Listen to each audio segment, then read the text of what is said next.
Space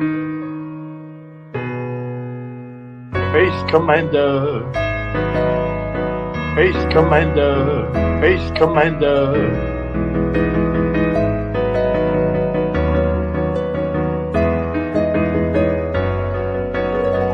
Space Commander, Space Commander. Space Commander.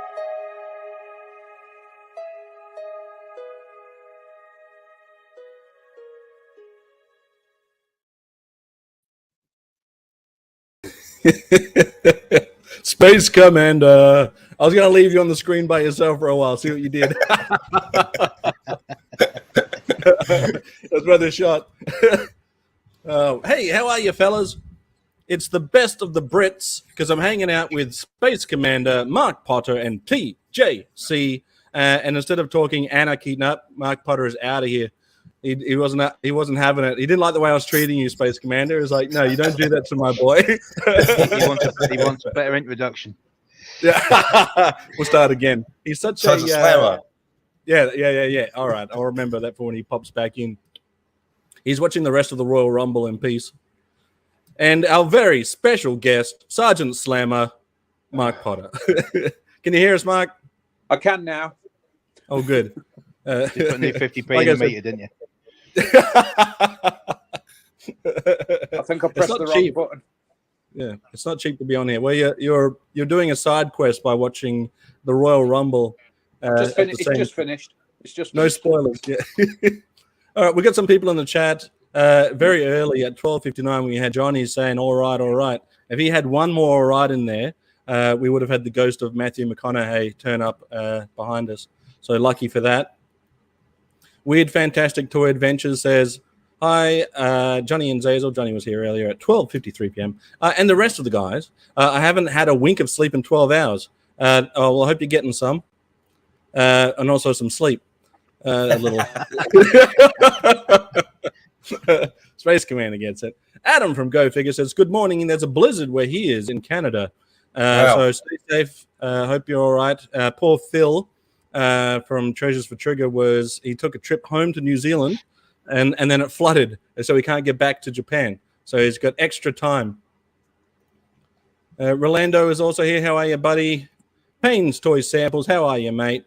Handsome Man, Ratface 44. And I thought it was, Classified's in the house. How are you, Classified? Chat champion. 6 a.m. Over where Payne's is. Well, good to see you, buddy. Channel member David, how are you? Have I missed anyone? I think I've got everybody. If I've missed, oh no, we've got Lawrence here. How are you, buddy? Good to see you. Lawrence is doing a very good show on Facebook these days and YouTube, chatting with some wrestling superstars. Check them out. And Matthew Comstock, probably hard at work doing his taxes. Just popping in to say hello. We'll watch the replay. Okay, thanks, buddy. Thanks for stopping by. I was watching it on Binge. So I said to the guys that we've got wrestling here in Australia on Binge, but I had to make sure I pronunciated. Is that a real word? I had to make sure I was pronouncing Binge correctly with a B. Binge. How are you, lads? Good to see you. Yes, thank you, Chief. Yeah, it makes you wonder what the other app would be for the Triple X content, doesn't it? It's still wrestling, but it's maybe baked bean.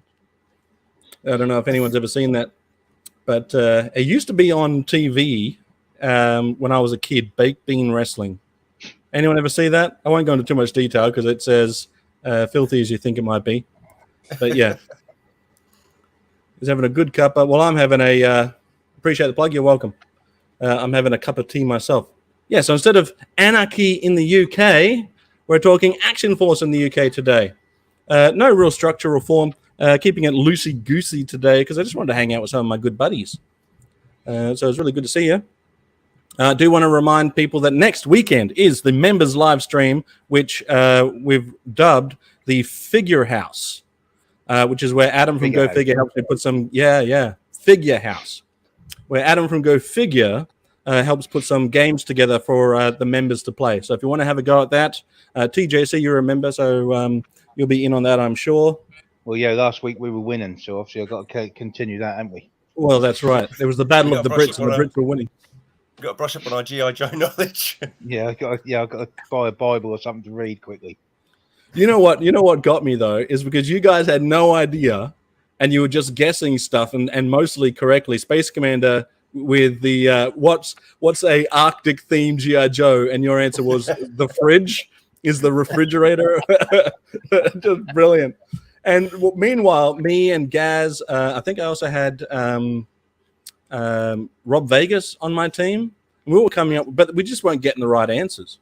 Well, we thought we were. We had Joe Recondo as well, didn't we? Yeah, you guys had Joe Recondo. Yeah. Yeah, he was a big help. But yeah, people know I was joking, don't they, when I said refrigerator, don't they? That's not how it played out. We were just luring you into a false sense of security thinking we didn't know. I think the refrigerator probably would have made a very good Arctic themed Joe. Yeah. What do you reckon, Mark? Because they didn't do him. Right? He was a one and done. He could have had an Arctic theme GI Joe. But did you guys get the refrigerator as a mail away in the UK? I don't think we Not did, sure? to be honest. No, I don't think so. No. Yeah, we got it through an ice cream promotion. It wasn't the same way. Oh, Adam says he's got a new game. Got a new game to add. Very excited about. Very good. I can't wait. I think Rob Vegas won a game or a prize. I think Rob Vegas won a prize that carries over. He came in and cleaned up. He had he gave but they were like the highest scoring answers or something. Mm-hmm. So he just turns up and wins. Yeah, so I'm really looking forward to that. So do consider becoming a member if you want to join us next weekend, because the spots fill up fast. But yeah, winter-themed fridge. Nice one, Adam. Like that idea. Winter theme. Is that what he said? Oh, yeah. A custom winter-themed fridge will be the prize for next Figure House. Perfect. And you know what, Space Commander? You've willed that into existence. See? It was a great answer. There you go. Oh, yeah, that's right. Pains couldn't see the... he had a bit of trouble seeing it. Yep. That sounds like just excuses, I reckon. No, just kidding, mate. We'll help you out. But still, it's all just good fun. It's all just good fun. Anyway, so I thought, because you fellas are from the UK, I don't know if you all knew that. What's the distance between the three of you? Like, could you guys all catch up at a local pub together, or is it not that close? I don't know. When I'm down in the UK, because of course we're up in the space station at the moment, but when I'm down in the UK, the land station where we launch from, it's about 70, 80 miles away from TJC. Oh, like gotcha. a day trip. Day out at the seaside. Yeah, why not? I'll meet you down there for a bit of fish and chips. Yeah. I'm in the West Midlands anyway, so. So he's about 70 or 80 miles the other direction. Okay. So you're the central station, Space Commander. People need to come around. Oh, hey, speaking of winners, here's Rob Vegas. We're just talking about you, buddy. And Blue Harvest Toys. Hello there. So Blue Harvest Toys, going to see Rob Vegas, the winner of last month's prize. I'm trying to remember what the prize was. What was the prize, Rob Vegas? What prize was it? Or Adam? Someone tell me what the prize was. I know there were 4 options or 3 options. Did he Lawrence is in the fish and what we got chips. next time? Yeah, that's right. Yeah. He put it in the pool, right? Apparently, Lawrence is enjoying some VBs. I didn't think anyone enjoyed VB. Must be cheap. Yeah, on offer.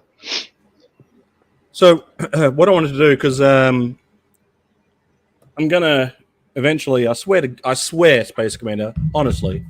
Oh, that's right. He won Jackalman figure. He chose to trade it up if he won again. Perfect. And thanks, Adam, for offering up the prizes too. You're not wrong, mate. but only just better. So, Space Commander, I swear to you, this is going to go out into the mail. All right, I honestly swear. I haven't decided to keep it. As cool as it is, No rush, mate. No rush. I want to get it converted to digital so I can watch it. But the guys are away until February. The people that I get to do it for me are away till February. I don't have. Do I look like the kind of person that could do anything? I'm surprised I pressed live. Are we even live? I'm not. No, I wouldn't even know how. I don't have a VHS player. Anyway, okay. But I really should invest in them because these things are getting popular again. VHS tapes are getting popular again. Yeah, I got rid of a lot of my VHS to a charity shop years ago. I wish I hadn't known. Well, I still see them from time to time, but you used to be able to pick them up for like 50 cents for a VHS. The only ones I kept are the ones that you can't get the same cut of the films and stuff with. Like Star Wars before they ruined it. Isn't that right, Space Commander? Yeah, even silly things like Arnold Schwarzenegger's Commando, they cut a load of bits of that out for the DVD release. And did they? Yeah, they like the saw blade scene and stuff. You know, they cut all that out. Because Commando's on Disney Plus, I think. Oh, so I imagine they probably cut a bit more. I could be wrong about that, but I saw it's on somewhere streaming recently, and I was going to check it out. I'll see if it's on Disney Plus. Well, they released the Commando on DVD special edition, but they cut loads of bits out of it. Never believe it. Nothing special about special edition. No, I've got you can buy the complete uncut version on the Amazon. The complete uncut version with him losing his arm and everything else, and yeah, right. Everything. It's like the film Splash with Daryl Hannah. Disney have now cut out Daryl Hannah's bare bum as if that was offensive, you know. And in what movie? Splash. She's the mermaid. Oh, yeah. The thing is that you see her bum very briefly, but that wasn't like a sexual scene. It was like a perfectly innocent scene. But oh no, here comes Disney. We better cut that out. Cut the bum out. So if you seen they cut out Daryl Hannah's bum, then we've got no hope for anything that Disney now owns. Now I want to go and watch Splash again just for Daryl Hannah's bum. There you go. But have you seen The Great Outdoors? They'll probably cut that scene where they blow their hair off of the bear's butt. That's on the DVD. That's on the DVD. Is it? Good. Such a great movie. Adam says that Adam's got his top 5 VHS under his desk just in case because he doesn't trust the cloud. I'm still not even sure what the cloud is. Will Disney buy WWE? Oh gosh. No. Payne's got the original Star Wars trilogy. That's pretty cool. So if they did buy WWE, they'd jump off the top rope and hit him with a pillow, wouldn't they? You'd have Mick Foley up on top of the cage, and then suddenly there'd be a jump cut to him in the car park. It's just like what happened in between? That scene missing. Sounds like the video game. The glitches in the video game. So you say Han shot first, but just you shouldn't have to say Han shot first. It should just be saying Han shot. That's it. There was no second shot. Like I liked the Western style, dirty cantina. You wouldn't wait for someone to shoot you in those times. You would just it's the quickest to the draw. That's how it works. That's how John Wayne did it. It's good enough for me. If it's good enough for John Wayne, it's good enough for me. Speaking of John Wayne, I watched the Cowboys for the first time in probably decades, and thoroughly enjoyed it. It's a great movie, The Cowboys.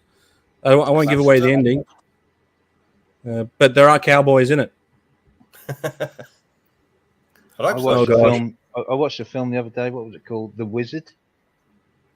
I think I've seen that. The Wizard. So obviously that actor out of Boy Meets World and Christian Slater. A very young Christian Slater, I've got to say. It sounds very familiar. Yeah, he's got obviously. They think that his younger brother's special needs, but he's got a bit of a really good on video games, and he can I have seen that. Yeah. There's a competition at the end, sort of thing. Right. I've never seen it before. Someone just mentioned it on one of the streams. I thought, well, I've never seen it, and that was on Amazon Prime. So I thought I'll have a little look. I haven't seen it since I was young. I'll revisit it. Yeah, good film, that Cowboys. It is. I've never watched a bad John Wayne movie. I might just be a super John Wayne fan. I really need to go back and watch The Searchers again. I haven't seen The Searchers. Here we are. Bug Jake was the animated version where John Wayne plays a grasshopper. All right. No, just kidding. I think it's Big Jake. There it is. Big Jake. Big Jake is a good movie. I don't know if that's the top 3 John Wayne films. Searchers, yes. The Cowboys is good, but yeah, that's what I mean. The Alamo's got to be up there. The one where, Chisholm is good, but I wouldn't put it in the top 3 either. Stagecoach is number 1 in my opinion. Stagecoach is the best John Wayne movie. It's probably one of the best westerns. Stagecoach. But what's the other one where he's dying of cancer in it? Shootist. The Shootist. That is a great movie. And it's got young what's his name? Little Ron Howard. Yeah, young Ron Howard. Thank you. You know what you're talking about. This is why I brought you on, because you know stuff. I go live and I forget everything. So the Shootist, I would put in maybe the top 3. Stagecoach, I would put in the top 3. But then it's like, maybe is it the Alamo? Or yeah, True Grit as well. But I guess I would try and pick movies that have John Wayne young, mid, and then old. So what a good Rio mid. Grande? Yeah, Rio Grande is a great film. Rio. I've got to ask now. Adam says the Alamo didn't make his list because John Wayne wasn't his Davy Crockett. So who was his Davy Crockett? Oh, who played Davy Crockett in that series? It was like 3 movies, wasn't there? Who was Davy Crockett? Played him in the remake. Yes. He was a very old-looking Davy Crockett. Okay, to be fair, I forgot John Wayne played Davy Crockett in the Alamo. But yeah, John Wayne isn't who I would think. There we are. Yeah, well, look, I agree. The Alamo is a great movie, but yeah, he's not Davy Crockett. What about Horse Soldiers? That's a great movie too. Oh yeah. How do we get on to John Wayne? But I'm happy. Angel and the Bad Man. That's a great movie too. Have you guys ever sat down and watched those black and white 30-minute or 40-minute westerns that John Wayne did back in the old Poverty Row era? Yeah, basically pumping this stuff. Yeah, they were just pumping this stuff out. And some of the guys that are in it, they're all the same actors, but sometimes they play good guys, sometimes they play bad guys. Red River is a good one. I think he wore the Red River belt buckle. I think as a kid, that was basically just called Sunday Afternoon because that was when they used to put them all on. Right. Well, yeah, but they sometimes the stories were simplistic, but the kind of action that they would have in it sort of made up for lack of story. Like they would really fill it with wild stunts, which you don't really get a lot of in modern day westerns. But I could talk. He likes The Longest Day. That is a good movie. Clint Eastwood spaghetti westerns are also very good. I still think Unforgiven has got to be up there for that. Clint Eastwood. I haven't seen Unforgiven in so long. Yeah. Unforgiven's the one that I probably have seen the least with Clint Eastwood. Pale Rider I've probably seen like at mid-range, right? You can watch Pale Rider all the time. You just throw that on and do housework and have it on the background. Same with the Dollars trilogy, even though there's only 2 out of 3 have dollars in the name. But the Good, the Bad, the Ugly. So The Good, the Bad, the Ugly is a great movie, but it's really heavy. Like it's really sort of dark and heavy. Yeah. Apparently Jack Nicholson and Marlon Brando did a crazy film together about horse theft. Okay. Horse thieves. Unforgiven is a top film. Oh man. Did John Wayne and Clint Eastwood ever do a movie together? Nope. I think Clint Eastwood asked John Wayne, and John Wayne was like, "Nah, you don't do my style of westerns." The real reason that never happened. Have you seen High Plains Drifter? Yeah, good movie. You know the scene at the beginning with Clinton the woman. Oh yeah. That's what ended the thing between him and John. Gotcha. John didn't like that, so that's what links to everything. Well, that's a shame. Okay. Yeah.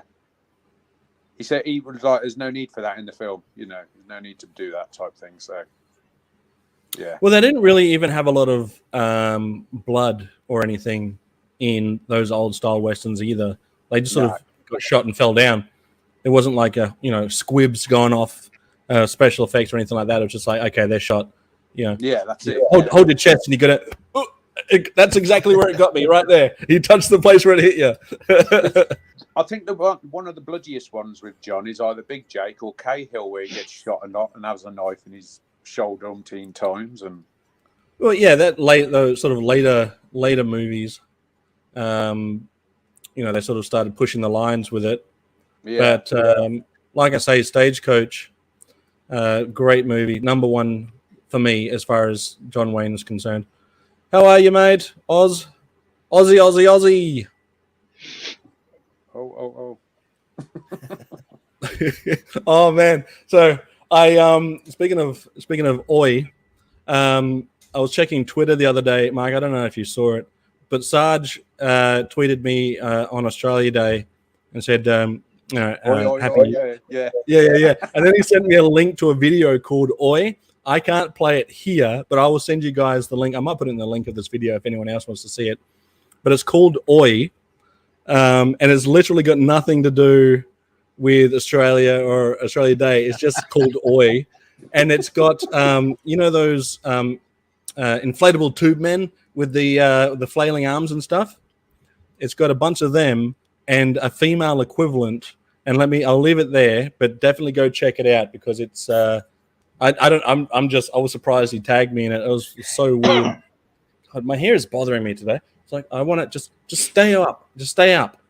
I need to get a haircut. I'll get my hair done like yours, Mark. I'll just all the way short. I was going to say I'm like Mark. I don't have to worry about that anymore. Yeah.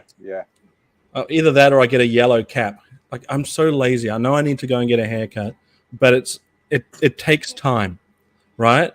So I mean, I work 9 to 5, and I'm already. Like I'm maxed out as far as wanting to have social interaction, with outside people. Not you, fine fellows, obviously.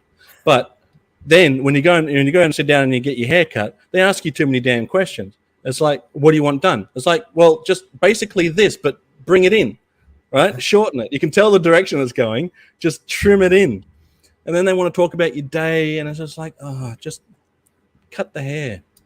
I know that sounds bad. I know that sounds mean, but when you work all day, you don't want to make more small talk, right? Mm-hmm. All right. Cheers, buddy. Sit in the seat and say, guys, I've been on long shifts this week. I'm really tired, so I'm going to go to sleep for half an hour. Wake me up when you're done. I wonder if that would work. All right. I'll let you know how that goes, Space Commander. Or I'll put myself in a business suit, right? Suit and tie and everything, right? And then I'll put the earbuds in and I'll just say, I'm in a call. Very important call. Very important call. Get the Rob Vegas haircut. I used to have long hair.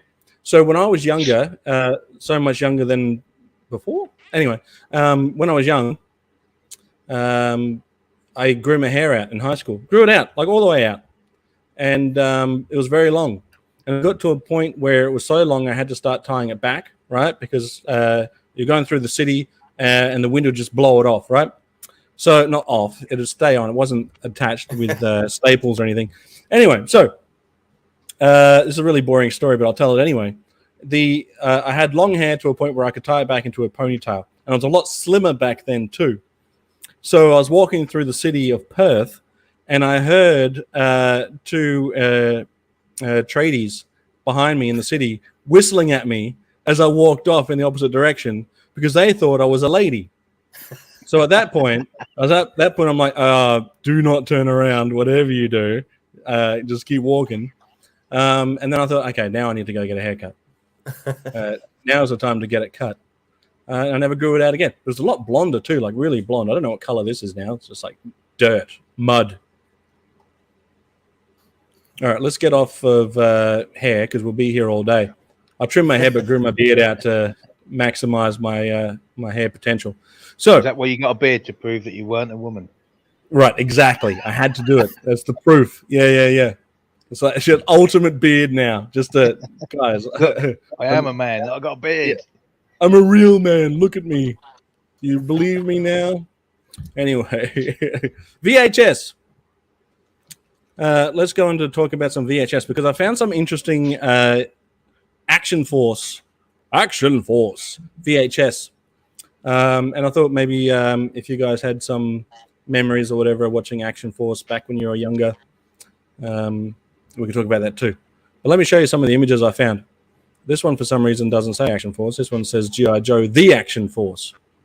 Oh, 1990. So yeah. That's about now when they first started crossing over with the G.I. Joe. Yeah, I remember that's when they started. Yeah, combining them. Yeah. This 1990. They changed it from Action Force to G.I. Joe: The Action Force, and I think they did that to explain why all the vehicles in the cartoon and in the comic all had G.I. Joe written down the side. Yeah. And then about a year later, 91, they just dropped Action Force entirely and just called it G.I. Joe. But by now, you're like heavily into the Hasbro figures as opposed to the earlier Palitoy characters. That's it. Yeah. So it's the weights. You're right. He looks like the son of Sarge. That's Slammer Jr. Yeah. He's been on a diet there. I mean, that's not Flint? That's obviously Falcon. But Falcon is taller and more buff than Sergeant Slammer is there. I think Dr. Mindbender is as well. Well, Dr. Mindbender is always jacked. But this looks like a boy band, doesn't it? They all look like teenagers. You got Law, you've got Falcon, you've got Sergeant Slammer. What would this boy band be called? Where's the dog? Force Perspective. That's what it would be called. Force Perspective, yeah. Slimmest Sergeant I've ever seen. There you go. Sergeant Slimmer. That's his name. Sergeant Slimmer. But for some reason, I like it.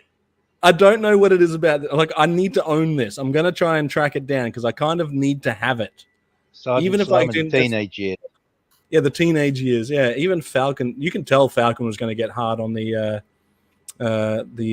Adlicids. Classified Sergeant Slimmer. Yeah. I think that one of the episodes on there was about the Golden Fleece. Right.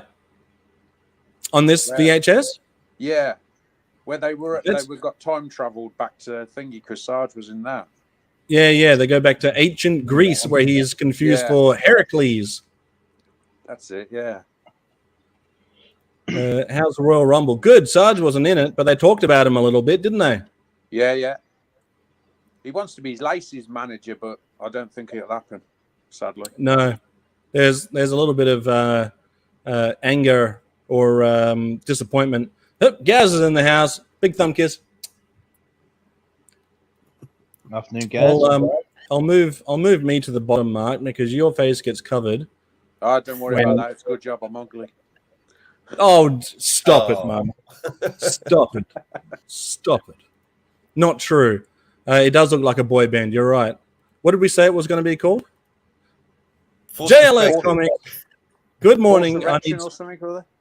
No, Force Perspective. That's what it was, yeah.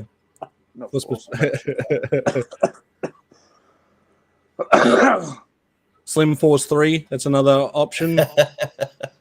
I think there was another one up here that I may have missed. The slamming. Got Rob Vegas' comment about the annuals and comics that I used to get.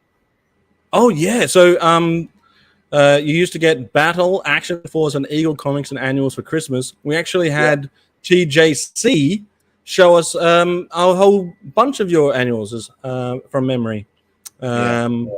It was, I think, Wombles was also in there. Maybe some Doctor Who. Did you check that link out I sent you, Zazel, with the other bits in there, the old comics? And I did. Thanks for that link. I've got some reading material now. Thank you very much. I've still got all my original 50 issues of the Action Force that Marvel did. Oh, okay. Oh, nice. Yeah, and We had they did the crossover then with the Transformers, so that's how it continued. Oh. Yeah, I think one of the Transformers stories started in the Transformers comic, went to the G.I. Joe comic, and then finished in the G.I. Joe annual. Yes, yeah. That was a way of getting you to buy all three, wasn't it? Yeah. I'm not sure if that was the Battle Transport one. Possibly. Yeah. I think they started in the Transformers comic when they found Megatron in the sewers. Yes, yeah. With half his face missing, yeah. That's right, yeah. How creepy was it when they merged Ratchet with Megatron? Oh, it's horrible. Oh, yeah, definitely. Oh, yeah. that image is just so good. Speaking of good, Gazz is here saying good morning to all the legends in the chat and on the screen. C-Mark, you're a legend. A handsome legend. Handsome legend. Thanks, Gazz.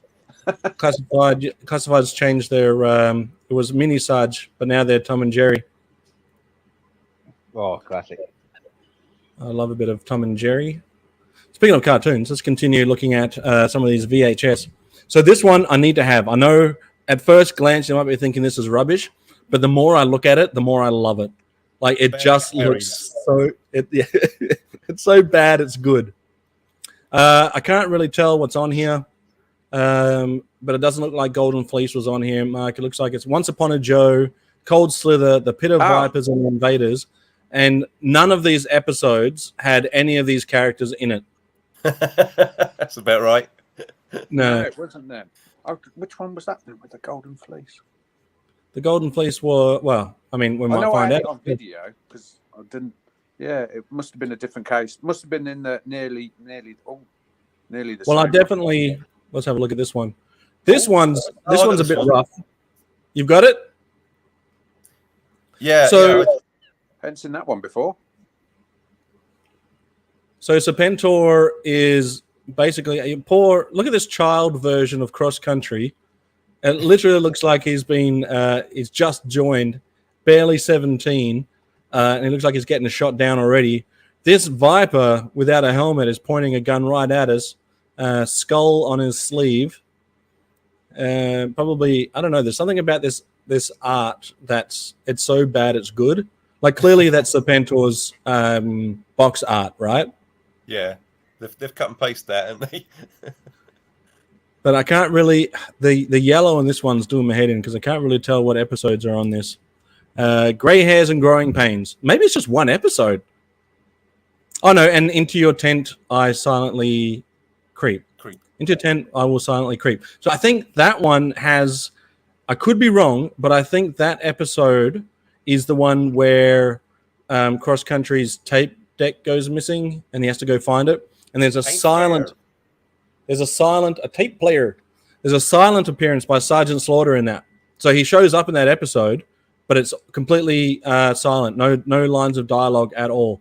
So they just use the Sergeant's image, but not his voice. If I could read the yellow. Well, right, just for showing up. Yeah, but this one. A lot of these tapes I sort of discovered sort of in adulthood, as I mentioned on a previous incoming transmission. Does sound creepy, yeah. Yeah. On a previous incoming transmission, I mentioned that we didn't get any of the episodes broadcast on TV at the time. We thought we were going to because they used the clips from the videos in the advert for the comic and for the toys. So we thought we were getting a cartoon, but they never broadcast it. And then years later, when I was sort of getting back into collecting stuff, I got some of the Action Force videos, and as I mentioned, we'd always been told that like Flint was British, Ripcord was British, and there were characters from all around the world, Greece and so forth. Then to watch the cartoon, and they're all American. It was quite surprising, But that's because it was G.I. Joe with a different name. We didn't know it at the time. Right. So once I knew that that's what it was, I went back and I bought a load of these tapes. There was like a secondhand video stall in a nearby town. I used to go there and grab some, and I picked up a few off eBay as well once eBay got going. So yeah, it was kind of weird seeing the transition from Action Force to G.I. Joe, the Action Force, and then eventually just G.I. Joe. Well, there's a comment here by Lawrence saying, Misfits and chip places and corner shops that had arcade machines like Street Fighter 2, Fatal Fury, Mortal Kombat. We also, our corner shop also rented VHS. So we would often go in there and pick out a couple of videos and play some Street Fighter and grab some lunch or dinner or whatever. In our fish and chip shop, we had Golden Axe and Shinobi. We had Double Dragon for ages. Like for ages, it was Double Dragon. And then they got in Street Fighter, and I think they probably still kept Double Dragon. But yeah, I remember Street Fighter being. I looked at the one we used to go. It was a bit more old school, and that had Defender in it. I don't remember Defender. Which one's that one? So shoot them up, side scroll, and shoot them with. Obviously, you got to pick up the aliens, come down, and try and take the humans. You got to try and capture them, get them back to land, and obviously, and then shoot the spaceships and stuff like going sideways, both ways, left and right. Really old, obviously that's early 80s sort of game, but obviously they just didn't bring any of the newer ones out. So Classified used to love Street Fighter. What happened? You don't love it anymore? Did you have a falling out? Who was your favorite character in Street Fighter, Classified? Who was your go-to character, and what was your favorite move? Tell us everything. Serpentor is coming. Serpentor is coming in too hot at too steep an angle to pull out of the attack before hitting the ground. I think it's a suicide mission against Cross Country there, and Cross Country knows it. Cross Country, that rings a bell. They back on the old Blood for the Baron forums, back when there used to be forums on the site. Some of the guys were talking about taking the bendy figures and customizing them to be some of the Palatoy characters, but in the new bendy shaped body. And somebody was saying, I don't know what to do for Space Commander. And I said, well, use Cross Country. He's got the hat. So somebody took that figure and made a bendy version of Space Commander, which was pretty cool. That is a good idea. I can't think of anyone else that's got a cap. Yeah. That would, other than Hardball from G.I. Joe, that you could have used, other than Cross Country. I think you can still see it on the website on bftb.uk. I think it's on the customs page. I'll check it out because that's actually a brilliant idea. Cool. Golden Axe. That was a good game. Oh, yeah, Alpine had a hat. But we're trying to think of someone that we could use as a custom for Space Commander. A bendy figure.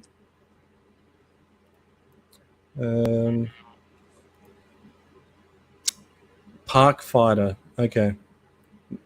I think I've played that once or twice, but only after a couple of beers. I got the original Street Fighter on the Commodore. Yeah, it still had Ryu. Yeah, you could play as Ryu or Ken. Now, I was always Ken, I think. Oh, you can still play as Ken? Yeah, you got a 2-player option. So well, that makes sense. Yeah, and then later on, there's Sagat turns up, and Sagat. Apparently, Into Your Tent, I Will Silently Creep was the last episode in the series. And then after that, they went to Cobra La. Maybe that's why Sarge doesn't have any lines in it. He was like, nah. It's actually not too bad of an episode, really. It's not great, but I just noticed the pins were pulled in those grenades already. Hang on, I'll go back. Yeah, they are. Suicide both ways. Hey, do you reckon that's Mercer? Because Mercer on the card art had blonde hair. Do we reckon that's him? I was looking at the hairstyle and thinking that could be Mercer. Yeah, it looks like him. It looks more like Mercer than Cross Country looks like Cross Country. Yeah. Is Mercer supposed to be from like Florida? On his card on the back it says I think he's from Florida or someplace. Okay. But in that cartoon, they're clearly trying to give him an English accent. Yes, they did. Yeah. They gave it a go. They didn't do. They don't see the thing about fake accents. As bad as the English one can be when you're trying to fake it, the Australian accent when you're faking it, just awful. Oh, Dreadnoks. Thanks, Classified. Oh, I think I froze for a second. Don't forget to give a big thumbs up. Thanks. All right, where were we? This is, again, Flint. As bad. Now, you don't. The more you look at this, the more crazy it gets, right? Because Flint's face, as bad as that is, when you look a little bit further down and you look at Dial Tone's side profile, oh my god! And what is Lifeline holding at the bottom there? Is that a boombox? He's getting down. Boombox. But yeah, this is another one where it's just like, it's bad, but is it so bad that it's good, or is it just bad? And can we identify who is in the what is that one called again? The Oar Striker. Oar Striker. Yeah, the Oar Striker. Dusty for sure. I'm guessing Crankcase driving. Yeah, I mean maybe, but is that Gung Ho? Could be. Is Yeah. it, oh, I think it's one of the village people. Perfect. That's exactly what it is. So this has got the episodes, the most dangerous thing in the world, and Once Upon a Joe. Once Upon a Joe. Now, first of all, guys, people complain a lot about G.I. Joe the movie, saying that it's crazy and it's too out of there, it's too wacky, it's got the creatures and the aliens and the whatevers, right? But then when you go back and watch ones that like they had the Fatal Fluffies and Once Upon a Joe, G.I. Joe was already crazy before G.I. Joe the movie, all right? Just lay off. Give it a break. But speaking of the Golden Fleece, this bottom image is from that episode. I'm sure of it. I'm sure that's from the Golden Fleece. I'm sure of it. Looks like a digger in the foreground. Recondo. Yeah, Recondo and Dusty there. So we had Recondo as Digger here in the Australian comic. They didn't have that many. I think it was just 3. They were black and white and they were reprints, but they were bookended by Digger telling a few stories. What is that? A shotgun for ants? Right? I don't even think the bullets on Flint's bandolier there would fit in there. The bullets are bigger than the shotgun. That's all the card art, even the Oar Striker, just a different angle. Yeah, so, I mean, but whatever it is that Lifeline's holding, that's not on the card art, right? That doesn't look like anything that it's the same angle. He's standing in the right way, but I don't think he holds anything like that in the card art. What does he hold? I'll have to look it up. Who's the guy in the yellow helmet? Where? Under Flint's armpit. Oh, I didn't even see him. Oh my god! He's well camouflaged. Is that Holy, dial tone? is it wetsuit?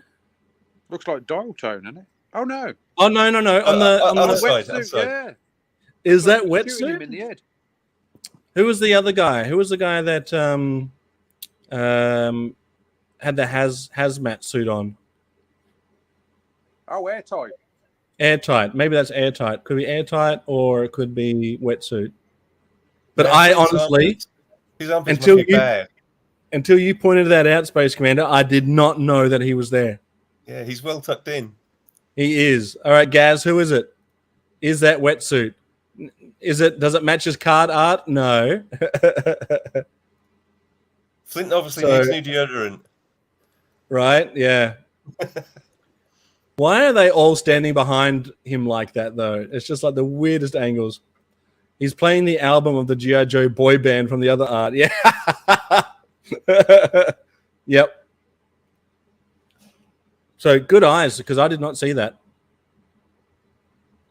Let's move on to the next one that I found. Oh, hang on. Hang on a sec. There's a small man growing out of his side, shot in the neck. Lack of perspective. It's so bad, it's good. Right? It's so bad, it's good. And Flint looks like he's trying to blow bubble gum, but he's all out. It looks like his face is puffed up like bubble gum.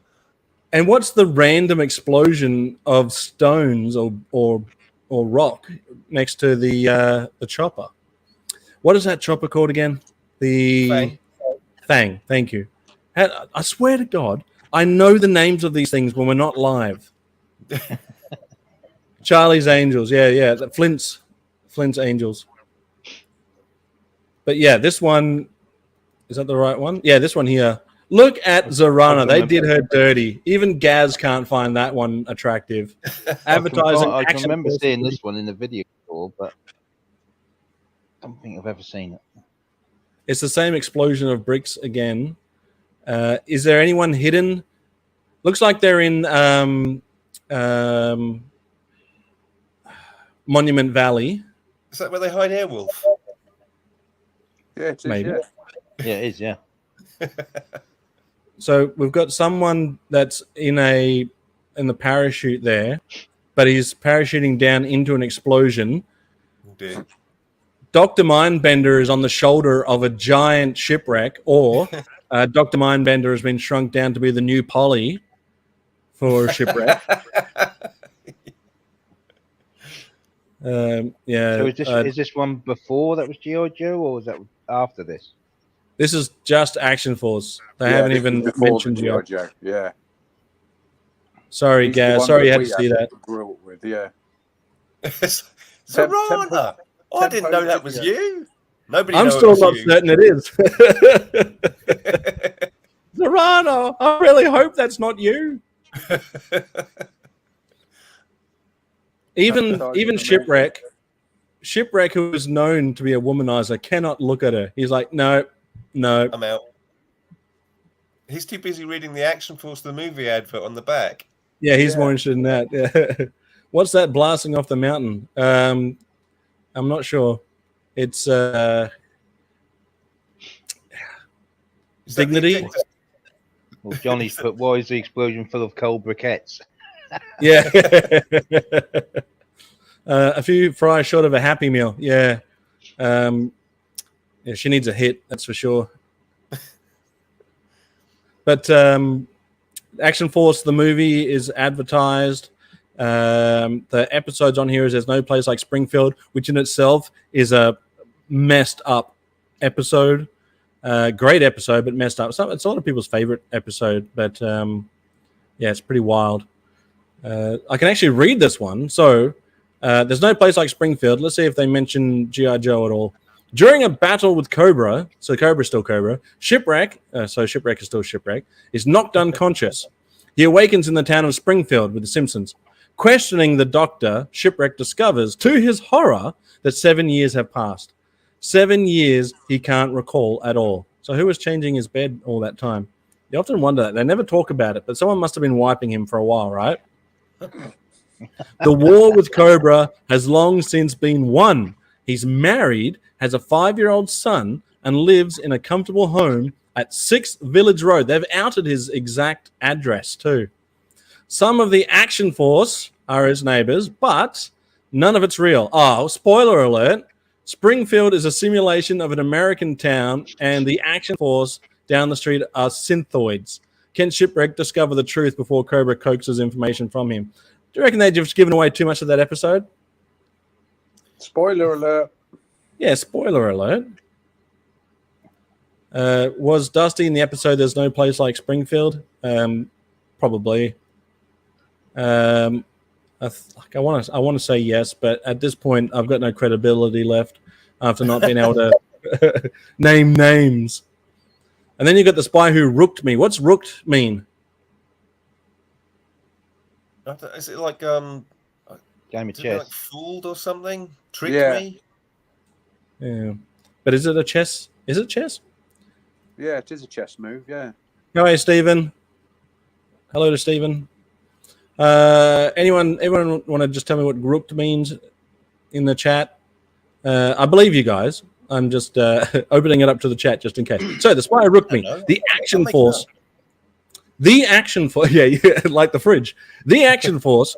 So no, I would say arguably Action Force sounds just as cool, if not cooler than G.I. Joe, in my opinion. I will throw that out there. The Action Force sounds badass.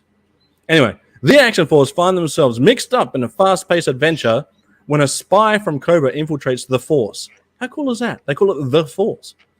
A top secret agent, together with Action Force, must safely deliver a black box containing a special liquid. Ooh. But the Force begin to doubt the secret agent's intentions. Taste it. Taste the liquid. No. Is he really on their side?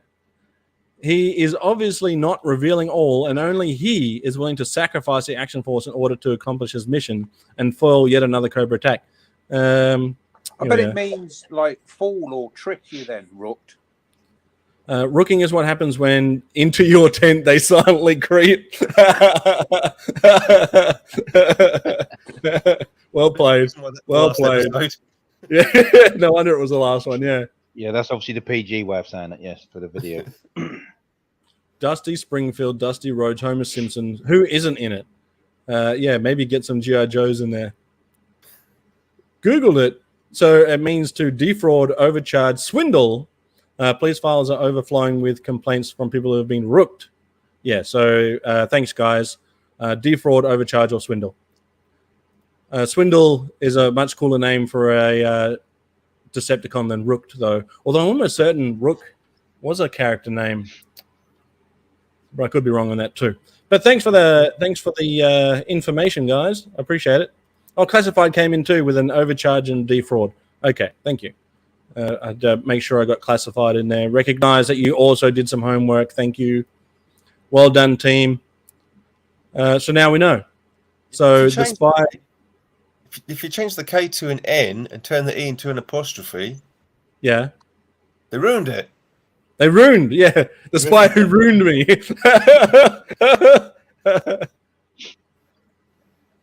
Oh, there you go. Combined Wars had a rook. Okay, good.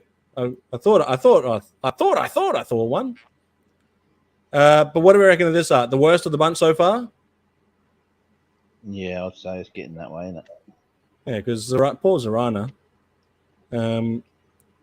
So just to rehash, that's pretty bad, but it's not as bad. That's pretty bad, but it's not as bad. That is actually kind of cool. Right? That's my favorite so far. But I think I've got a couple more, maybe one or two more. Oh, now this is pretty good, right? There's literally nothing wrong here. No, I remember that one a lot. Yeah. So this is all probably promotional art. The shadow at the bottom is pretty wrong. Like they haven't got that right. However, Star Wars has Bodhi Rook. Oh, cool. I'm not sure who that is. Who's that? It's one of those fake Disney characters. Ah, well, they ruined it. They ruined it. Hey, this comes with a video token. What does that mean? Yeah, so like one of those clip and save things. Cut it out, and when you're going to cut out your VHS. Yeah. Oof. So this one comes with Captives of Cobra, and is that French? Yeah, Eau de Cobra. Yeah. Oh, what does it mean? Baroness and perfume. Literally, it means Cobra water, but yeah, they mean O as in perfume. Oh, okay. So there you go. Water in French. We're learning stuff today, kids. Eau de Cobra for staying fresh during battle. Spray on this Eau de Cobra. So there you go. So what is it? What's the episode about then? A Cobra agent dressed as a mummy. Well, I mean, that's already a pretty good disguise. A Cobra agent dressed as a mummy steals an ancient Egyptian tablet.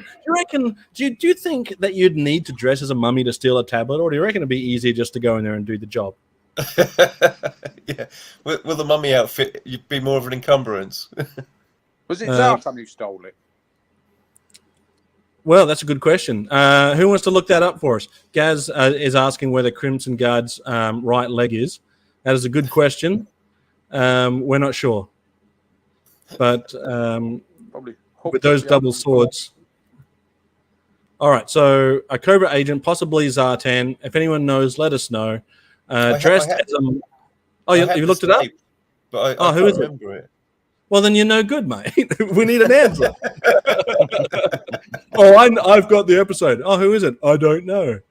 If anyone knows, it probably is a Cobra agent though. Yeah, I don't know. So a Cobra agent dressed as a mummy steals an ancient Egyptian tablet from the British Museum.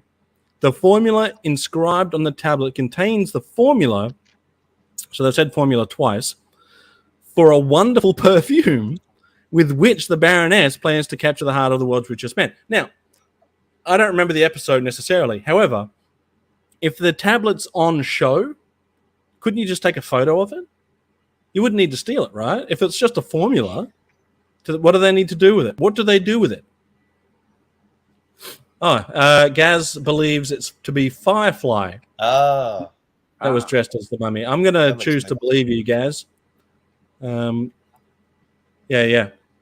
That's the leprechaun heel click jump. Oh, that's what he's done. Yeah. To be sure. So I don't understand. I'm going to have to watch this episode because I imagine if there's a formula inscribed on it, if you can see it and you can read it and it's inscribed, then you can probably just write it down. Do you really need to dress as a mummy? How do you get in? How do you get in dressed as a mummy? I understand being there and dressed as a mummy to hide in plain sight, but how do you get in dressed as a mummy? You see, you're far too sensible to work in Hollywood. Right. I couldn't write for Disney. Definitely. And then the captives of Cobra is a massive explosion leaves a city in peril from a fallen rock and Cobra's deadly chrysalis. Anyway, Action Force takes command of the situation, leaving Cobra to turn up a cunning plan to regain control of the crystals. That's okay. It. They capture all the family of the G.I. Joes. Oh, yeah. Oh, so David, we're looking at VHS, which if you're young, you might not know, but VHS. I'll show you one. I've got one right here. Here's one I prepared earlier. Oh, hang on. You can't see me. This is a VHS. What it is, it's like a DVD, but it's nothing like a DVD. You have to rewind it. Yeah. This one. Oh, you know what, Space Commander? No one's rewound this one. Be kind, rewind. Yeah, that's right. It goes for approximately. You'll fine him for not rewinding it. Yeah, I'll let the seller know. Could have at least rewound it. It looks like they got halfway through and then gave up. But I haven't seen it in a while. So that is a VHS. So these aren't comics. They are VHS covers. Some sort of coffin in Mission Impossible style. Seems convoluted. Yeah. Videotaped. Yeah, exactly right. Also, where would he stick the tablet to hide it? Mummies don't have backpacks, right? Right? I think what we're going to have to do is we're going to have to watch this episode one day, guys. All right, we're going to come back to this. And we're going to watch this episode. Stay tuned. All right, so I do have another one. So far, this is pretty much, you can't go wrong with this cover, right? They've got the best art available to them. I don't think it's the best one, but it's the, plain and simple. You can't go wrong with it. But I still think the boy band one is my favorite. Now, this one's pretty good. So you've got a few images here of available VHS, one we've already seen and one we haven't. I don't know if I've got the image for the other one with Flint and so forth down there. But you've got the action figure at the top here. So this is Pyramid of Darkness. Pyramids of Darkness. I'm trying to remember which one that one was. I think it's that's one of the early ones. Like the first one, almost. Yeah. The first one? Classified didn't know what a VHS was either. They just got called videos or videotapes. Yeah. Videotape. That's right. Well, you had that in the Betamax, didn't you? I never had a Betamax. We just had, when I was a kid, we just had VHS. I don't remember having, but it was a thing, obviously. But we never had Laserdisc when I was growing up either. We just went straight to DVD, like a lot of movies did back in the day. I think Betamax was Sony's entry into it. I think that was one of Sony and somebody else done Betamax. What was the other one that came out when DVD was coming out? There was a big disc war. It was HD DVD. Oh yeah, HD. Oh, and it was Blu-ray. So Blu-ray and HD DVD Yeah, were in war. Blu-ray had the blue cases and HD had the red cases. Well, it would have been weird if it was the other way around. Well, yeah. So you had Microsoft and a few other companies promoted the HD DVD because they did a add-on drive for the Xbox, and then you had Sony was pushing the Blu-ray, and Blu-ray won out. But I think the picture was better on the competitors from memory. The Blu-ray won for, I don't know. It's like Betamax. Popularity. Betamax had the better picture quality. But Yeah. VHS was the one that took off. So Sarge Tough is boy. Sarge here is puppeteering Gung Ho and sending him into battle there. But I can see Law and Order, Gung Ho in his dress blues, Sergeant Slaughter, Falcon, Tunnel Rat, and a bunch of vehicles. One of the best being the Tomahawk. A little image here in the cartoon down the bottom there. But yeah, none of these guys were in Pyramids of Darkness at all. So as mentioned by Gazz, cover is great. Yeah, I love the cover. None of these characters or vehicles are in Pyramids of Darkness. Correct. But But, they cut and pasted for quickness, didn't they? Yeah, but what are these pictures from? Like they're not from. They must have just maybe they've just done it for this art, or maybe it was a book that they used a picture for. But this is really good. Like I really like it. They could have been spread out a little bit more, in my opinion. But the art is great. Yeah. Yeah, it's very nice.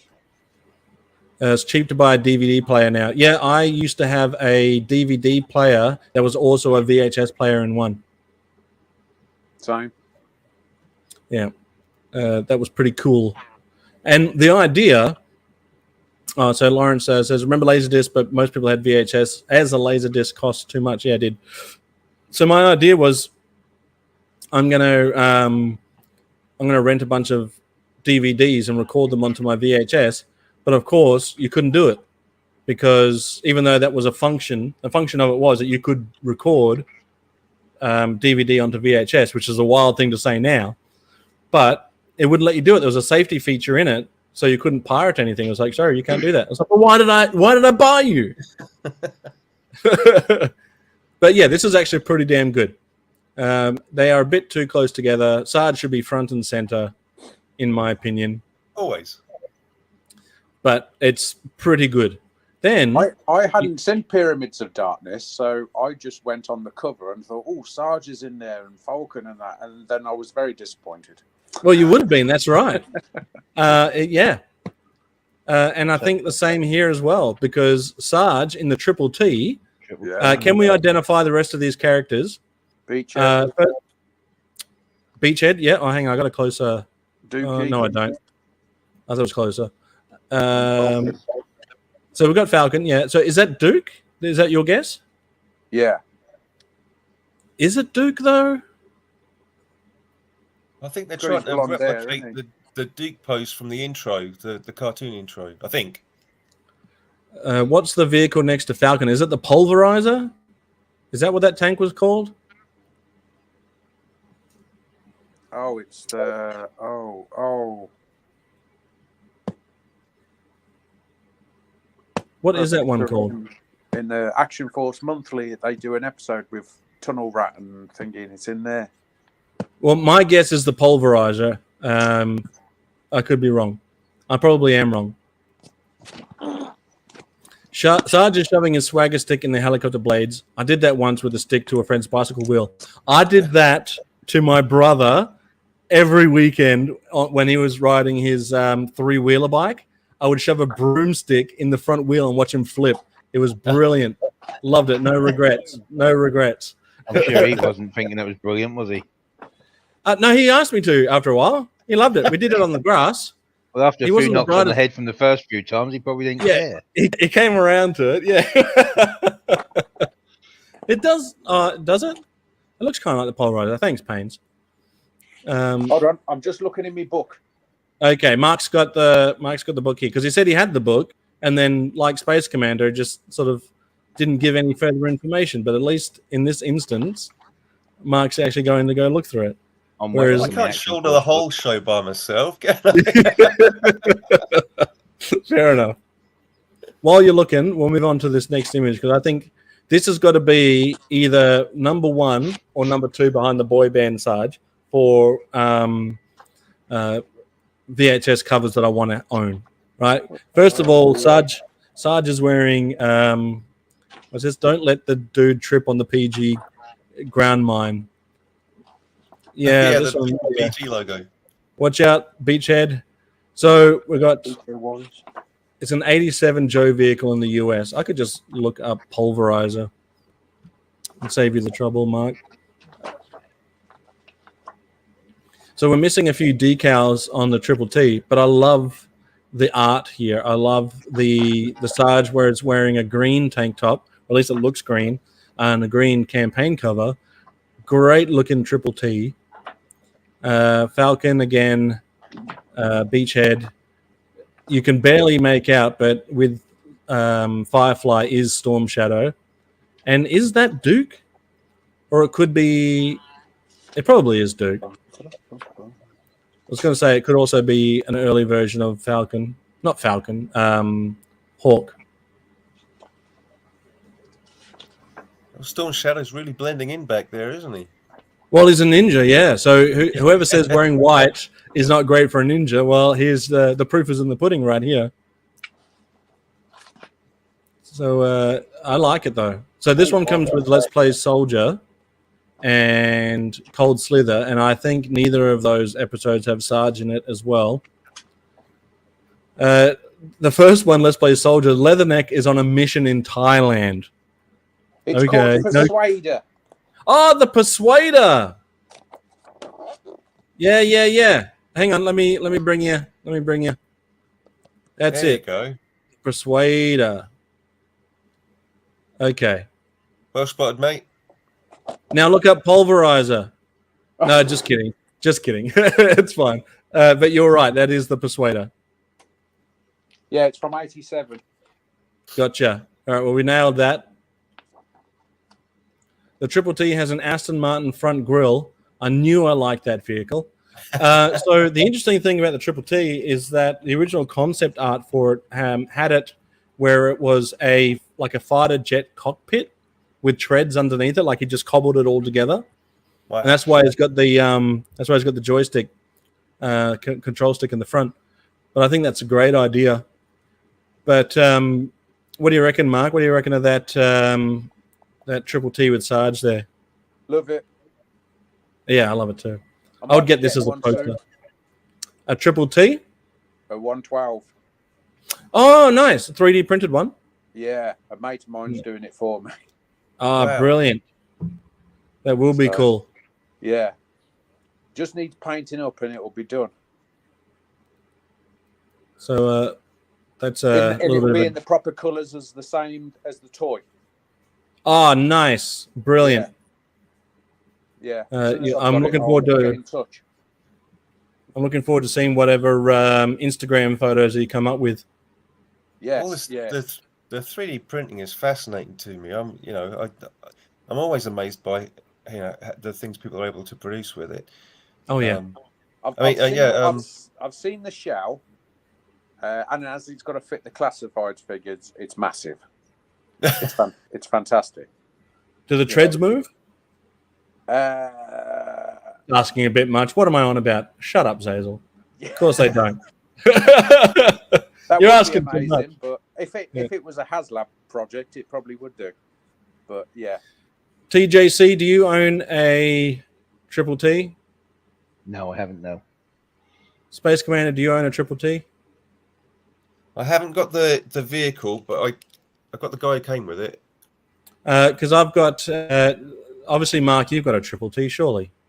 Yeah, I've got the Action Force Triple T with the box, and then I've got a G.I. Joe one as well. Well, I've got a couple of spare Triple Ts that I'll send to you, fellas. I've got boxes. I've got boxes filled with them, so I'll send a couple of. Oh, that's right. Yeah. So I'll make sure I find some with the control sticks and all the missiles and stuff. and I'll send them your way. I mean, I've already got a sender Machine Man, so I'll hit you up. I've I suppose actually Triple T. recently I tried to send something to you, Zazel, only a little something, just a laugh. But also Crash, I've sent something to him because of he's going to send me the lamps and stuff that I need for my AF7. But we've got a problem in the UK. Over Christmas, all the postal workers were on strike. Yeah. They then come back to work, and then almost immediately there's been an attack by Russian bots who no. on all the international postage. So Crash's package is probably sat in a sorting office somewhere over here and hasn't moved in weeks. Oh, geez. They did sort it the other day, so hopefully it'll get moving again. Oh, touch wood. Yeah. What a palaver. I know, it's a nightmare. Just a bit, yeah. There was a while there where I couldn't post anything out of Australia to get anywhere. So that's wild. But we're doing another giveaway soon. Next month, we'll do another giveaway. But yeah, a couple of guys in the chat and guys and gals in the chat have a Triple T, so it's cool. I've got the Night Raider, which is the black version of the Triple T. I've got the Triple T with Canadian stickers, with Action Force stickers, and the USA stickers. I still need to get the Argentinian one. That'll be pretty cool. But I'm not desperate for it. I've also got the mail away one, but it's in pretty bad shape. But yeah, I'm not bragging or anything. I mean, I think everyone's getting on the strike bandwagon at the moment, though, and there's schools next week. No, the school's on strike. Oh, the school, really? So what have they got to strike for? Some of the classes. I mean, there's only certain classes that are doing it. I mean, obviously, my boys' class is Wednesday. I think they're having the day off strike for whatever reason. I don't know what the full. You don't know the reason. Just don't want to go to school. The teachers don't get enough time off, apparently. They probably were like, "Hey guys, don't you want to strike on a Wednesday specifically?" They're like, "Yeah, we do want to strike." Nicely. All right, so listen. Yeah, I mean, if I could get a constant Wednesday off. So, Stephen, are you also from the UK? Wednesday, the 1st of February is the strike. Yeah. So certain classes, though, I think. Probably math. Probably, yeah. Yeah. But why would you bother going at all? Okay. Yeah, Stephen's also. We got another Brit. Full force to you, Stephen. So happy Sunday from Facebook user. You'll have to let us know who you are. So let's play soldier. This sounds a bit weird to me. While on a mission in Thailand, Leatherneck befriends some Amer-Asian children. I don't know what Amer-Asian means. So Leatherneck's out there in Thailand befriending children. Street urchins of mixed... Oh, here we are. If I just keep reading it, it'll explain to me what it is. While on a mission in Thailand, Leatherneck befriends some American children, street urchins of a mixed US-Asian parentage. So it's like American-Asian. Amer-Asian. Right? Feeling sorry for the kids, Leatherneck organizes them into an Action Force auxiliary. Well, that doesn't sound like it's a good idea. There's Crash. I don't want him to feel like I've ignored him. He thought I was doing a Hulk Hogan last time and ignoring him in the chat. But hello, Crash. Good friend, Crash. We were just talking about you, Crash. Yeah, we were just talking about you, Crash. So your ears must have been burning. So Leatherneck organizes them into an Action Force auxiliary. Later, when Cobra seems to be getting the upper hand against the Action Force, the kids come through and help our heroes. Hello there, Slaughter Daughter. Let's try this again. Happy Sunday, my friends. Hello, Kelly, Happy Kelly, Sunday. I was wearing your merch earlier today when I went to grab some lunch. I was wearing the Slaughter Daughter shirt, and I had a lot of people look at it. So if you get any more sales on your Slaughter Daughter shirts, it's because I was out there repping it. But good to see you, Kelly. I did pass on pics, or it didn't happen. Well, look in the group chat. I took a pic. So yeah, I did send a pic. So eat it. I'm all cocky now but she's going to kick my ass. Yeah, wait till you get over to the States. You've got to remember this. She's going to kick my ass when I get to don't tell me. It's called the Savage Race. I think that's what it's called. Mind blowing. But I did pass on to Mark Kelly your thanks for the awesome Slaughter Daughter action figure. Didn't I, Mark? Tell her I did it so that I don't get beat up. He did do it, yeah. Yeah. Just wait for the Savage Race. Yeah. I've got a picture, and obviously, you know that scene where he got like the Tom Hanks film, obviously on the Normandy beaches. Yeah. When he's dragging the person up the beach, that's going to be you, Drag Boy Kelly, through the Savage Race. It'll just be that ringing in my head. Yeah, I'm hot dogging. Oh yeah, she loves it. It's good stuff. Thank you, Kelly. Mark always does great stuff, though. He's a genius. Mark, I could have used your help on the action figure that Adam and I put together for the Maniac, because you make it look easy. I struggled. I really struggled to get it done. Anyway, back to, I wanted to talk about for a little bit, if you'll indulge me, some of the other cartoons that were specifically either made in the UK or changed for the UK. The obvious one, first one being Teenage Mutant Hero Turtles. Now, when this came out, were you at all aware of Ninja Turtles? No. Yes. I was, because I grew up next to where we are in where we grew up in East Anglia. It's very flat, so it's perfect for jet bases. So there's loads of NATO jet bases all across it. And at the bottom of my street where I grew up, there was a great big base populated by US Air Force personnel, and a lot of their kids sort of grew up in and around us. Kids growing up around our way have kind of a funny accent. It's kind of cross between a tractor driver and a US airman. Right. But yeah, we heard about the Ninja Turtles from those kids. So I don't know if I knew about, because we had Ninja Turtles here. I knew about Ninja Turtles a little bit because I had an American friend, and he brought over all of his Ninja Turtles when he moved to Australia. So I was aware of Ninja Turtles before they hit the airwaves. But I reckon I must have been an adult before I realized that you guys had it different as Hero Turtles. Probably because of a YouTube video or something. Yeah, I think it was just. I think just that. I don't think they changed anything in the actual episode itself. It was just the theme tune and the logo. Yeah. So Right. it wasn't like in Action Force where suddenly you'd have, Sergeant Slammer, let's get back to the Slammer house.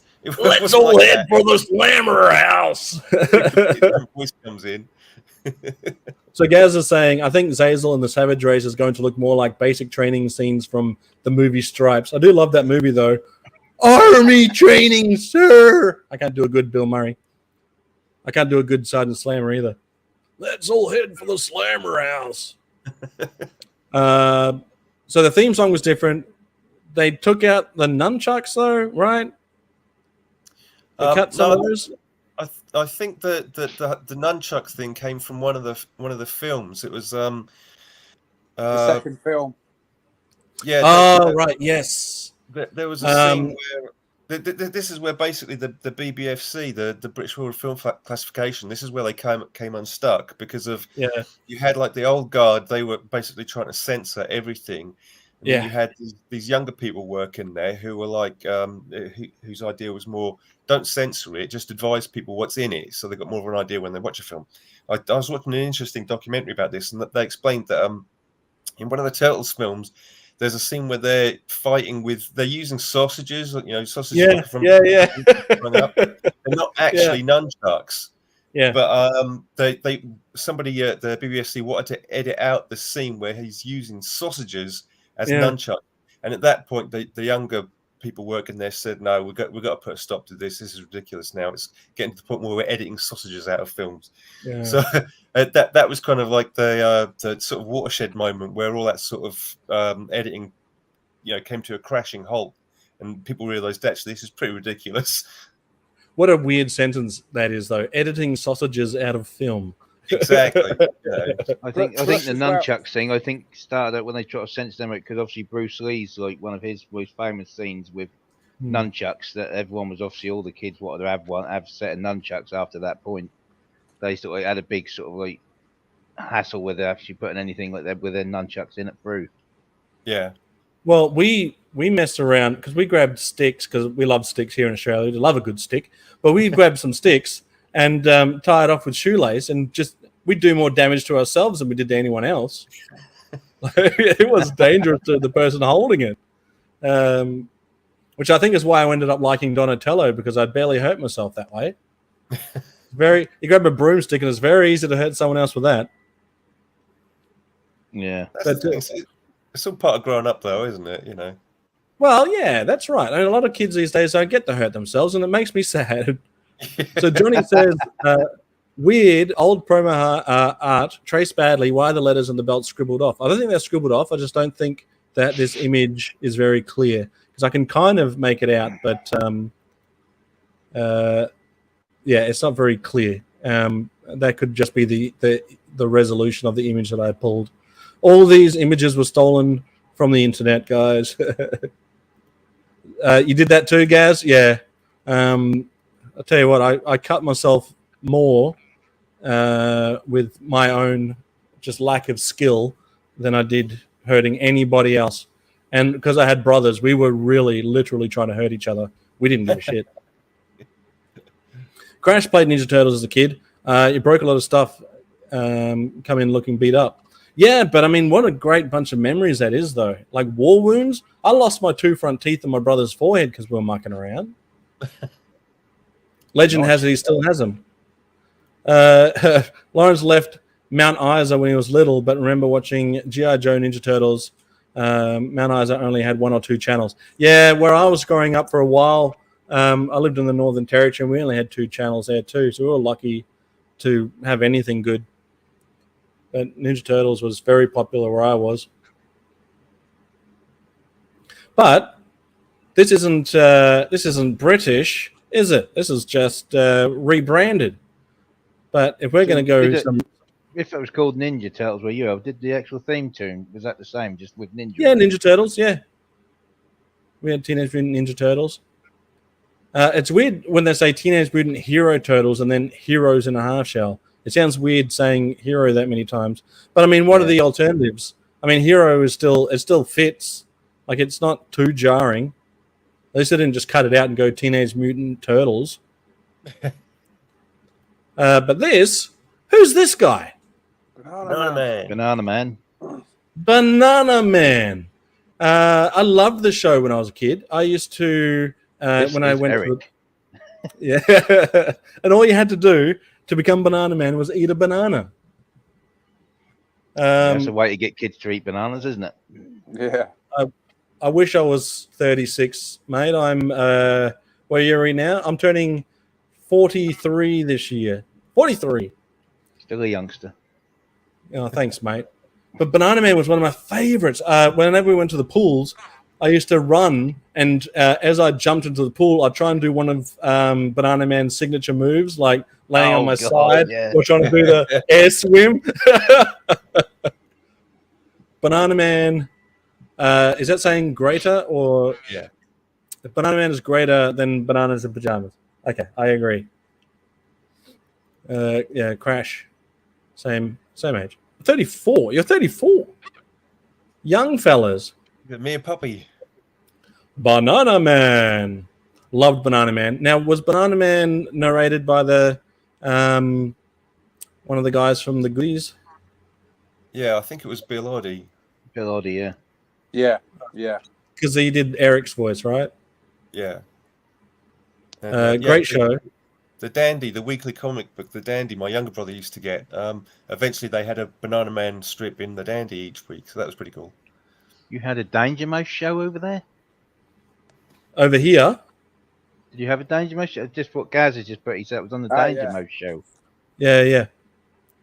Here, Banana Man was on, and then Danger Mouse. Yeah, we had Danger Mouse and Penfold, and they had. That was a UK cartoon as well, wasn't it? Cosgrove Hall, whatever. So Danger Mouse had a brilliant theme song. I loved it, and it was kind of like a spy. Oh yeah, Count Duckula, but Count Duckula wasn't British, was it? No. Yeah, it was the same. It was the same company, Cosgrove Hall. Was it really? Count Duckula. Well, there you go. Well, that's one. Definitely. That was also David Jason as well, same as Danger Mouse was. Is that right? Harry Scott. Yeah. Brilliant. Well, I should have added it to the list. I didn't add it, but Danger Mouse with Penfold. I can't remember the name of his toad bad guy. He was like a toad. Baron Greenback. Yeah. Nice. Great show. Loved it. Also, was a big fan of Roger Ramjet. Another great theme song that gets stuck in my head still. Popping proton energy pills probably wouldn't fly today. Batfink was great. I didn't really see a lot of Batfink. I'm not really familiar with it. But what were the kids? Wings were a shield of steel, Batfink, wasn't it? Yeah. I'm not too sure. What were the kids from Roger Ramjet called? Does anyone remember? Never seen it. Yeah, You've never seen Roger Ramjet? I never really watched that one, no. Space Commander? Sorry, don't remember it. Is it not a British one? Did I mess up? Well, I could have sworn Roger Ramjet. I'm gonna look it up. Let's find out where Roger Ramjet. Maybe it was American. Roger Ramjet might have been American because it's got the theme song was put a feather in his cap and call it macaroni. What's that song called? Oh, the Southern Finger. It's USA. Sorry, guys. For some reason, I apologize. This, guys, is Roger Ramjet. This was Roger Ramjet, an American animated television show. Sorry, guys. Gazz. Thank you for introducing us to Roger Ramjet. So, yes, we'll have to go away and watch this now. Roger Ramjet used to pop things called proton energy pills for strength. Again, something you couldn't do today. So, American. Oh, I'm so dumb. Listen to that. Listen to this. Listen to this description of Roger Ramjet. Roger Ramjet is a 1965 to 1969 American animated television show starring Roger Ramjet and the American Eagle Squadron. Well, there's a giveaway. There you go. Us very British. Yeah, very, very British. Very British. Who was in the cast? Anyone that we know? David Ketchum, Gary Owens. Sorry, guys. For some reason, this made me think it was British. Gazz, I deserve that, mate. I deserve that. Absolutely embarrassed myself with that one. But there you go, guys. Check it out. Definitely got it right with Danger Mouse, and definitely got it right with Banana Man. Now, The Goodies, that was a great TV show. Fawlty Towers, that was a great show. Towers, yeah. Later, The Office was one of my favorite. But before then, so Bottom. I loved Bottom. Bottom, yeah. And before Bottom was Young Ones. Yeah, did you get the New Statesman over there as well? Of The Office? No, the New Statesman was the same, but he was obviously in Parliament. Yeah, it was Rick Mail. Yeah. Oh no, I didn't see it. No. Rick Mail. No, the only ones if we had it, I didn't watch it. The only thing with Rick Mail that I ever saw, other than Drop Dead Fred, was Young Ones and Bottom. Bottom being arguably much funnier than Young Ones, in my opinion. Young Ones, great show, but yeah, something about Bottom that just had me in stitches. Hi-yo from Arizona, mates.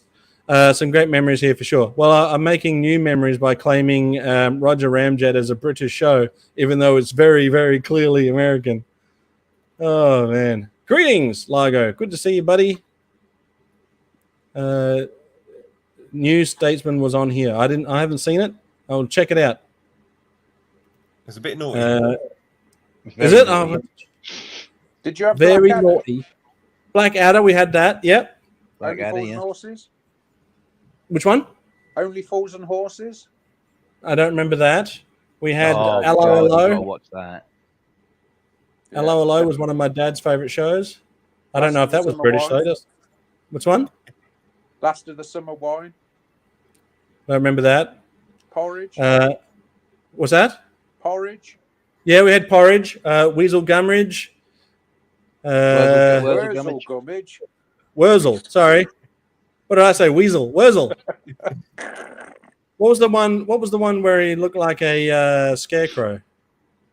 Yeah, Wurzel Gummidge. Yeah, That was him? Gummidge, yeah. All right. What was the one where he looked like garbage? It was a similar show, but it wasn't Wurzel Gummidge. It might have just been one of his different heads. Oh, Maybe. actually, yeah, he would swap his head, wouldn't he? Yeah, He'd have his freaky show. thinking head, and he'd have a different head for something other situation. And Yeah, very freaky stuff. I think when they did the Basil remake, Brush. they took that bit out. Filthy Rich and Cat Flap. I don't remember that. Oh, Um, that was another one with the guys from the Young Ones.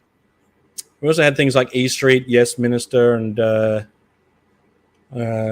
few other British shows. But the comedy, the dry humor in Monty Python, another good one. I don't know if I mentioned Monty Python. I know I did. Faulty Towers, but it's just something about British humor. Did you get Spit an Image over there, Hazel? Yes, I loved that show. In fact, the Land of Confusion video from Genesis is also pretty good because they use the same puppets. But that was a great show too. They used to freak me out as a kid. Some of them were just freaky. And who remembers what they did to Prince Charles?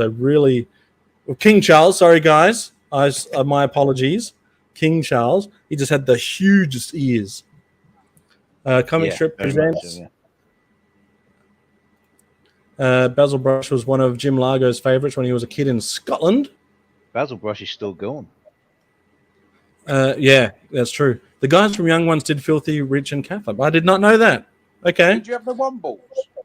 We did have Wombles. Wombles yeah. at Wimbledon. Yeah, we had them. Yeah. Mr. Bean. I saw a meme. I saw a meme of Mr. Bean the other day where it said that you would swear that there were several seasons of Mr. Bean and heaps of episodes, but there was only one season, right? Wow, they crammed a lot in. Yeah. Well, they did. Yeah. Rowan Atkinson, because he was also in Blackadder, right? Yeah. Blackadder, yeah. That was an interesting concept for a show. Oh, it's fantastic. Rick Mayall's brilliant in that. Oh, Flash Yeah. Art, yeah. Yeah, Flash Flash Art, Art, yeah. Benny Hill, that was naughty. Oh, the two Ronnies, how good were they? Oh, Two Ronnies, yeah. Loved the two Open all Ronnies. hours. Yes, we had that. That still makes me laugh, the two Ronnies sketch when they keep saying 4 candles. Yeah. Yes, I was just thinking about that skit the other day where he's in that. What is that? What kind of store? What kind of store is that? Like just a hardware store or whatever? It's like a hardware asked- store, yeah. Yeah, Sell yeah. 4 Just- candles. Ronnie Barker was classy, really well. Oh, Yeah, he was, yeah. are they still kicking around now? Like, I don't think so, right? No, they both passed away. We've gone now, yeah. Bloody geniuses. Did you see Sorry with Ronnie Corbett? Sorry, yeah. I think so. Because I remember seeing Ronnie Corbett. So what else would he have done? If not, what other shows did Ronnie? I think that's the only other comedy show he did on his own. Yeah. It was good though, with his overbearing mother. Oh, that reminds me. The show. Some Mothers Do Have Them. Yeah. That was a good one too. Similar sort of premise with the mother being like that, yeah, I suppose. Yeah. Just a bunch of great shows, and I think because we were the dregs of British society, that they sent us all your good humor to show us what having a sense of humor is like. Mum was thinking of signing up. You got your revenge, Hazel, because you sent Neighbours and Home and Away back. Yeah. Well, that's right. You're welcome. Yeah. And we sent everyone to go live over there, like Kylie Minogue and all of that. Mum's thinking of signing up to BritBox, which is like Netflix. Yeah. I think that is available on for like an extra $1 on Binge, I think. Thanks for hanging out, Crash. Good to see you again. Don't forget, next month is not next month. Well, it is technically next month, but next week is the first members stream. So make sure you bounce back in for that one. So if you're a member, you get to jump in on the member stream next weekend for the cool, fun games. David, you're a member. You'll be able to join us in on that one too if you like. Gazz as well as a member. TJC is also a member. Space Commander is also a member. Mike gets rights just for being part of the Slammer House. You get a free ride for being part of the Slammer House. Oh, bless you. I get some. Yeah, we need Mark in the team next week. You know, for the G.I. Joe knowledge. You know what would be cool is to have a game where it is sort of very, very British, and have you guys go up against the Yankees. Space Commander. Crash, go back and watch earlier in the episode. Yeah. Yeah, Doctor Who. Dom, how are you, Dom? Hey, two. Hey, you. Oh, hey, yo. Hey, just yo. throw in all the letters. Just keep adding O to the other letters as well. Good to see you, Dom. Dom was on a stream earlier today, my time, probably yesterday for you. Ken. Yeah. Were you? No, who else was on that one? I thought it was you for a second there, but it wasn't. It was Ratface. I was in the chat. Yes, that's right. That's why I remember seeing you there. But Handsome Man Ratface was also on there. I can't remember who else was. Oh, Ryan from Dreadnought Ryan was also there. Yeah. The Order of the Slaughterhouse, exactly. It's early. Great to catch us. Oh, it's good. We're going to go work out. I need to do more of that, especially if I'm going to be doing this race, the Savage race. Oh, you know what? I was actually, I was thinking to myself today. I was like, all right, I need to slim up. I need to get healthy, but food is just so good. I just love it so much. I just need good. I can't stop eating it. Yeah, it's a problem. Anyway, that's all the images and stuff I had. It was great to also catch up on some of the British stuff. Is there anything that I'm missing that I should go and catch up on? Well, definitely what you said, Count Duckula. Yeah, I've seen that. Trapdoor?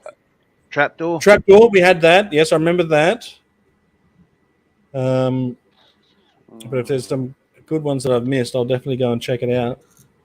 Seen the League of Gentlemen. What's that one? The League of Gentlemen. It's not a kids' show, definitely not. It's it was 4 comedy writers, 3 of them actually performing on camera. Back in the 90s, they started this show, which at first it just seems like a normal show about like a town somewhere up north. Right.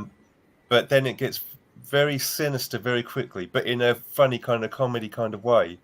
Okay. And, it's quite bizarre and twisted. The humor is sometimes very subtle and makes you laugh a lot, and then other times the humor is just gross, and you're like, no, I'm out. Did you get Noddy's Toyland Adventures? Yeah, we had Noddy. Yeah. Father Ted. Which one? Father Ted. We had Super Ted.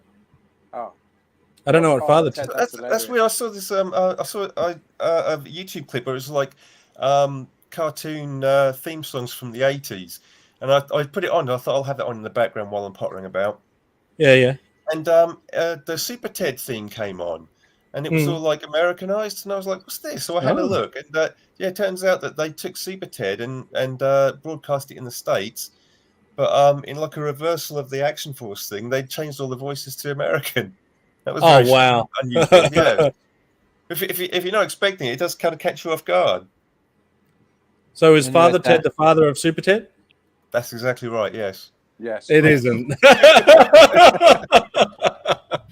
I believed you for a second. It's like, no way.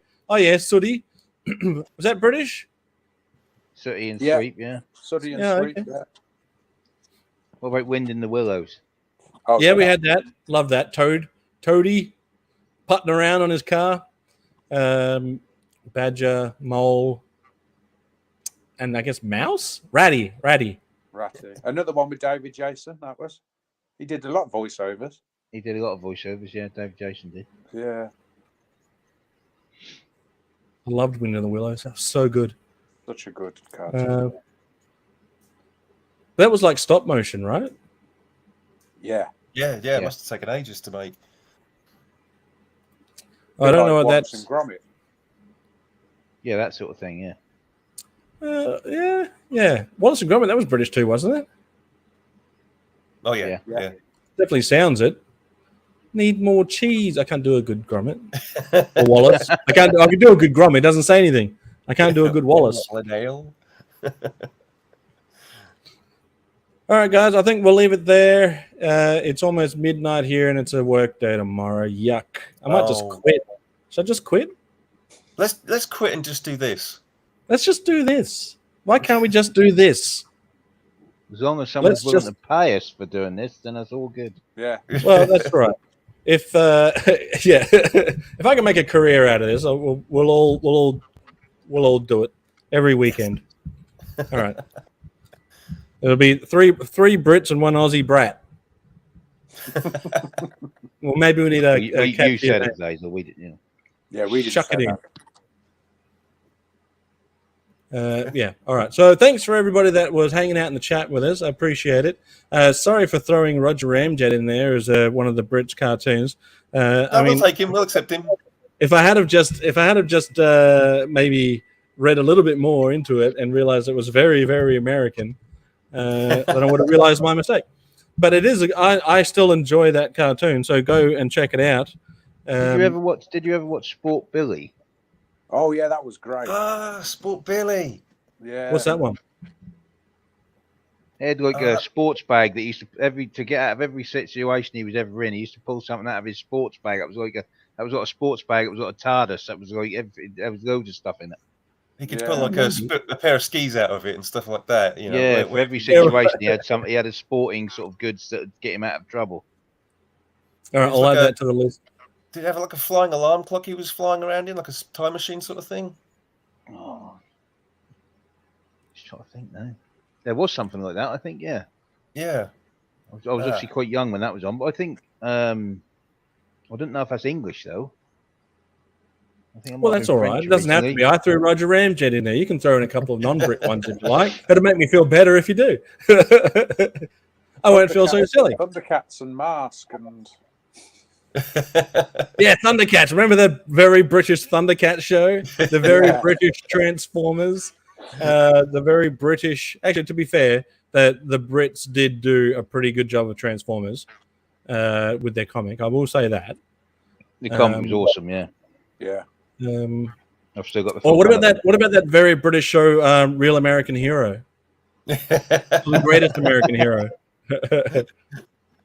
Whatever it was called. Believe it or not. All right. We're going to get out of here, guys. But thank you to everybody that showed up to hang out with us. Payne's saying good day, evening, whatever. All enjoy the day, night, whatever. Yeah. Well, I'm going to probably go to bed. So thanks, everybody, for hanging out. Thunderbirds, was that? That was American, surely. But we're going to give it to the Brits. Was it British? Jerry Anderson. Yeah, and Terrorhawks. Terrorhawk, Stingray. Fireball XL5. Yeah. Yeah. Oh, go to bed, Lilith. It's nearly midnight. Go to bed.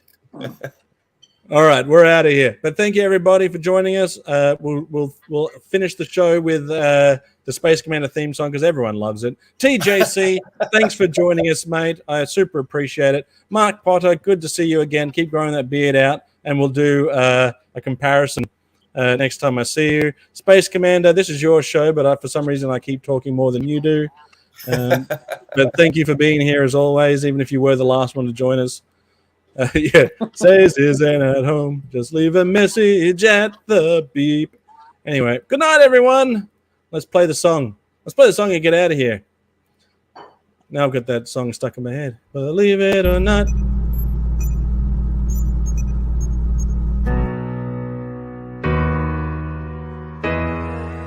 Space Commander.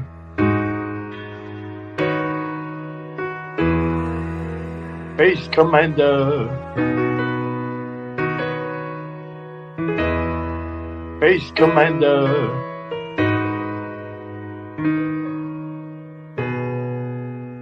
Space Commander. Space Commander. Space Commander.